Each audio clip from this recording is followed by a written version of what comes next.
غریب بات کہوں گا, شاید آپ ایگری نہ کریں اس سے, کہ ویسے تو پٹھان یا پختون عام طور پر بڑا مذہبی ہے. جی پورے ملک میں کوئی ایک اکائی لسانی بنیاد پر بھی اگر بات کی جائے, ڈیفائن کیا جائے, تو پختون کی جو اکائی ہے سب سے زیادہ ریلیجن اورینٹڈ ہے. ٹھیک ہے. لیکن کراچی کا جو پختون ہے وہ باقی تمام پختونوں سے بھی زیادہ ریلیجس مائنڈڈ ہے اور ریلیجن اورینٹڈ ہے. اے این پی کی طرف تو وہ جا ہی نہیں سکتا, کوئی تصور ہی اس کا نہیں ہے. وہ جے یو آئی کی طرف جا سکتا ہے, جماعت اسلامی کا ہے اور ہو سکتا ہے. سارے بلدیاتی الیکشنز کے اندر سب کو پتا ہے کہ بلدیاتی الیکشن تو دور و قریب سب جگہ ہوتے ہیں, گراس روٹ پر ہوتے ہیں.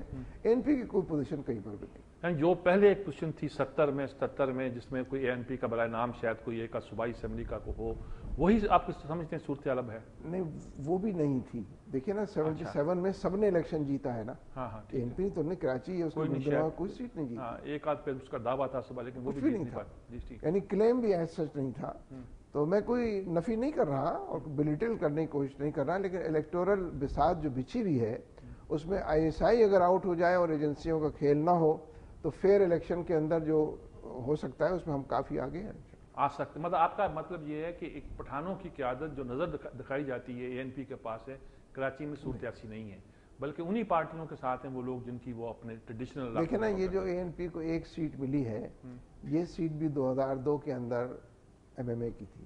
اچھا. ہاں, ایم ایم اے نے, یعنی ہم نے بائیکاٹ کیا ہے تو اس کے نتیجے وہ سیٹ ایم ایم اے کی نہیں رہی. ٹھیک ہے. اور ان کو پاس چلی. بلوچستان میں کیا آپ الیکٹرل قوت کوئی کچھ نظر آتی ہے, کچھ پاکستانی جماعتوں کی؟ مقام حیثیت سے ذرا فروتر بات ہے اور اچھا بھی نہیں لگتا کہ میں یہ بات کروں, لیکن آپ نے پتہ نہیں کہاں سے سوال پوچھ ہی لیا ہے. یہ جو جے یو آئی کا نظریاتی گروپ بنا ہے اور ان سے نکل کر الگ لوگ بنے ہیں اور وہ ایم این اے بھی ہیں جو اس کے ہیڈ ہیں, میرا خیال ہے بلوچستان پر انہوں نے بہت اچھا کنسنٹریٹ کیا ہے.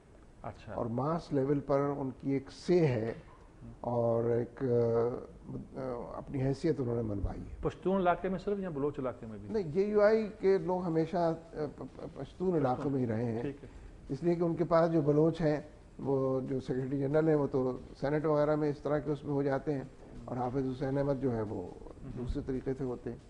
تو میرے نزدیک اگر جماعت اسلامی اور نظریاتی گروپ کے درمیان اچھی ہم آہنگی ہو گئی جو اس وقت تو ہے, اور انڈرسٹینڈنگ کمیونیکیشن ہوئی, تو ہم اچھے ریزلٹس بھی کسی نہ کسی دائرے میں منوانے کی حیثیت حاصل کر سکتے ہیں. دوبارہ کیا صورتحال ہے خیبر پختونخوا میں؟ ایم ایم اے تو اب نہیں ہے, یا بن سکتی ہے یا کچھ کر سکتی ہے, وہ تو ایک الگ بات ہے, لیکن آپ کو ری ایمرجنس کا وہاں کوئی توقع ہے؟ جی, ہمارے لوگوں کا یہ خیال ہے اور مجھے اس سے اتفاق ہے وہاں کی جو لیڈرشپ ہے کہ جو پوزیشن 2002 میں وہاں ایم ایم اے کی تھی وہ پاپولیرٹی یا وہ گراف اس وقت جماعت اسلامی کا وہاں ہے.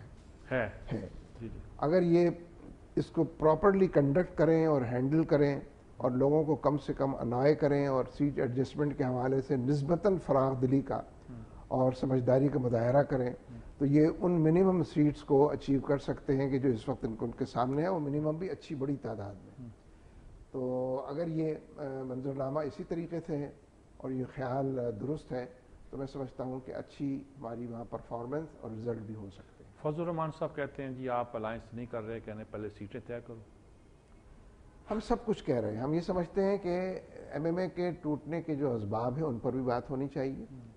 ریت کے اندر منہ دینا جو ہے یہ مسائل کا حل نہیں ہے. اگر آپ نے غلطی کی ہے تو وہ میں نشاندہی کروں, اگر میں نے غلطی کی تو آپ اس کی نشاندہی کریں اور ہم دونوں ریزالو کریں کہ ان کو ہم ریپیٹ نہیں کریں گے. اور دوسری بات یہ بھی ہے کہ اگر ایم ایم اے بنتے ہی سیٹوں کے حوالے سے ٹوٹنے کا اندیشہ پیدا ہو جائے اور سیٹوں کی تقسیم سے ہی وہ وقت میں سخن گسترانہ بات آ جائے کہ جو حالات کو خرابی کے ذمہ دار ہوں, تو ہم چاہتے ہیں کہ ان ایشوز کو بھی بننے سے پہلے جس حد تک ریزالو کیا جا سکتا ہے ریزالو کر لیا جائے, تاکہ پھر جب ٹوٹنے کے اندیشے ہوتے ہیں تو پھر غلط فیصلے شروع ہو جاتے ہیں اس کو بچانے کے لیے.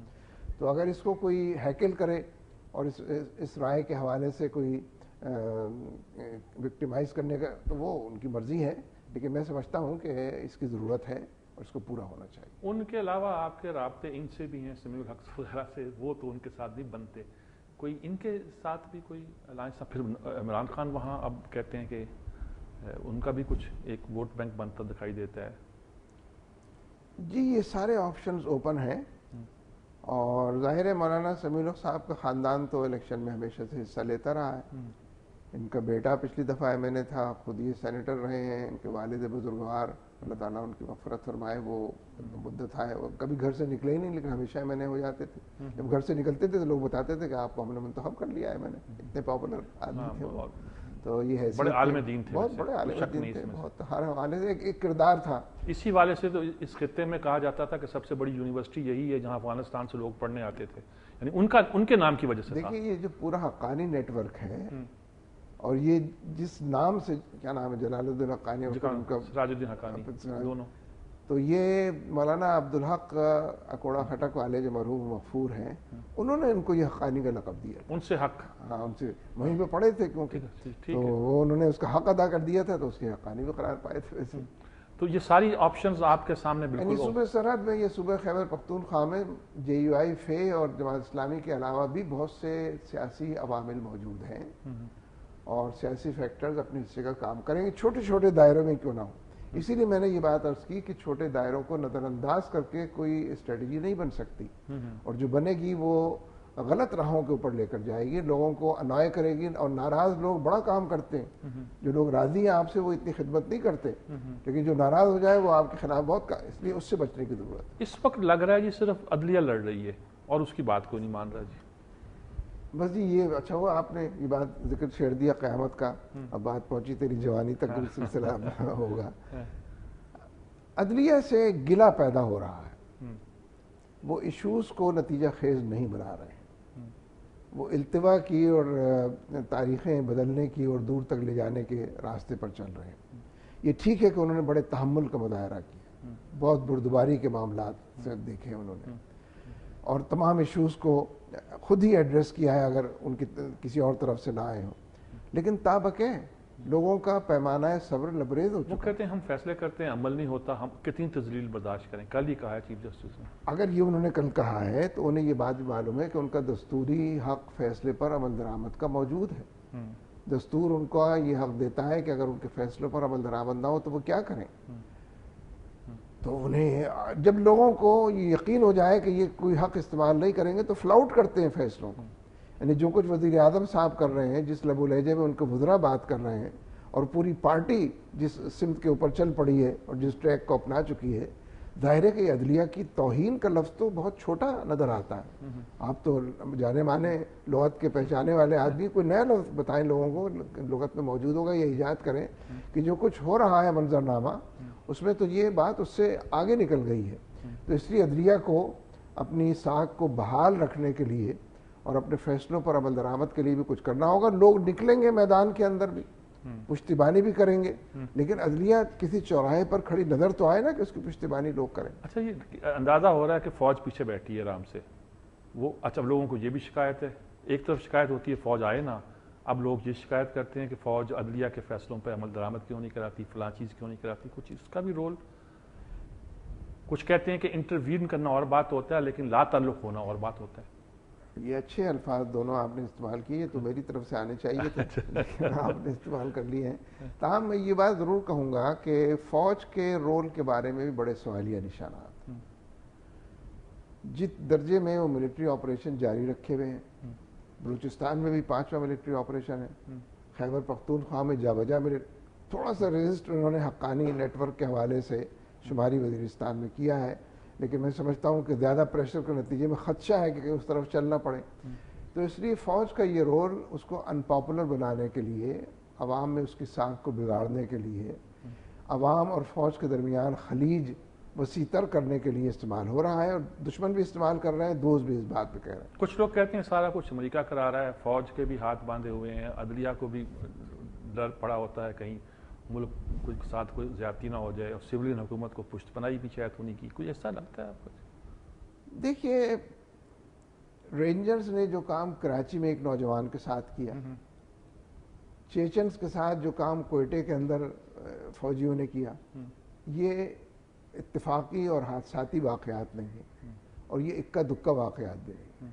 چمن میں ہر طرف بکھری ہوئی ہے داستان میری کے مزداق، چاروں طرف یہ واقعات موجود ہیں. فوج کی امیج کو ٹارنش کرنے کے لیے اور اس کے نقاب اٹھا کر لوگوں کو درمیان بندام، سارے واقعات کا فوج کو اپنے اس رویے کو درست کرنا چاہیے اور عوام کے سامنے اپنی پکچر کو امیج کو بہتر بنانے کے لیے کارروائیوں میں مدد کرنی چاہیے، بجائے اس کے کہ تحفظ فراہم کرے قاتلوں کو، چوروں کو، لٹیروں کو اور غلط کار لوگوں کو۔